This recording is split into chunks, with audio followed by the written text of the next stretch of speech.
He was just like freaking out. I never seen Cody like that, honestly. Like,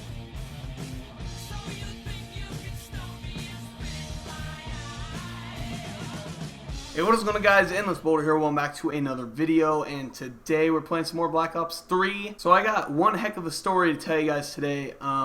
Basically, this went down last night, so that's kind of why the Boulder Cooks was a bit late yesterday. So as you know, I didn't go to the football game yesterday, and Cody and Casey wanted me to go with them to go see a movie. They went, but I stayed home. So it hit, I'm not sure what time it was. I mean, it wasn't that late. I'd say probably around 9, 10-ish maybe. I don't know, something like that.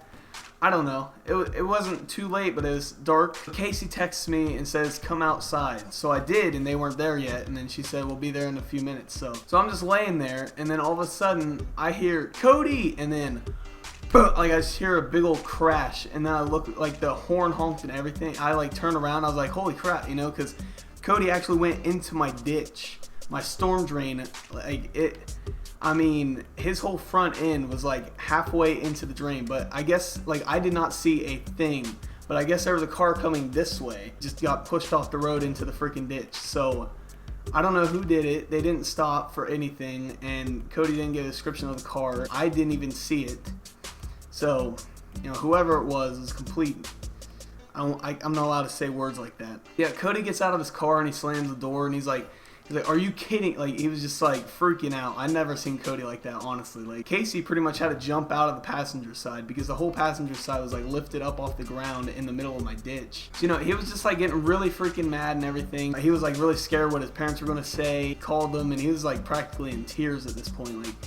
Like I said, I've never seen him like this. Like, it was, even my heart was like pounding and like I was like starting to shake just a little bit. It was getting, I was pretty scared. Like, I don't know why, but like I was home alone because my mom was at the football game, my sister was at the football game, my dad was at work. I was home alone, and I was just out there, and I saw my friend go into a ditch, and I was like, I don't know what would have happened if they got hurt. I honestly don't know how I would have reacted. I don't know what I would have done. I mean, they're perfectly fine. They hit their chest off the dashboard. So I don't know. You know, I asked them if they're okay today. They said they're fine and everything. So I guess they're okay.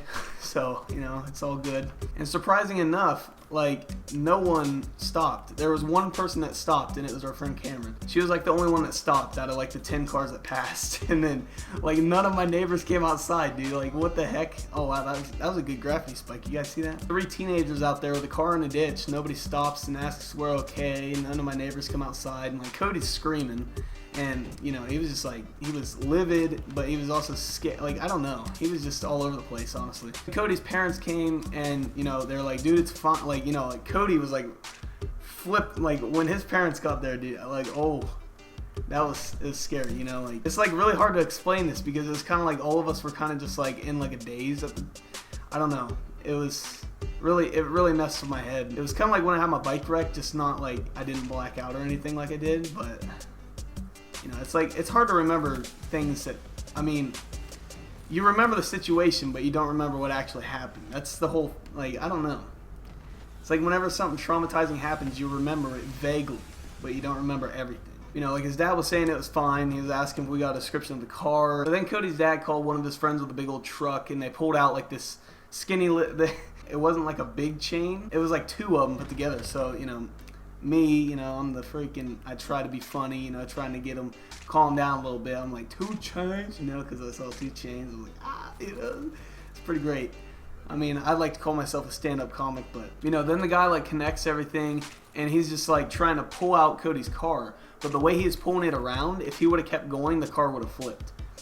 So, you know, then Cody's dad was telling him to go the other direction, and, you know, it got out fine. I think he just needed, like, a new tire, and the front end was a little bit bashed up. I don't know. It's all good.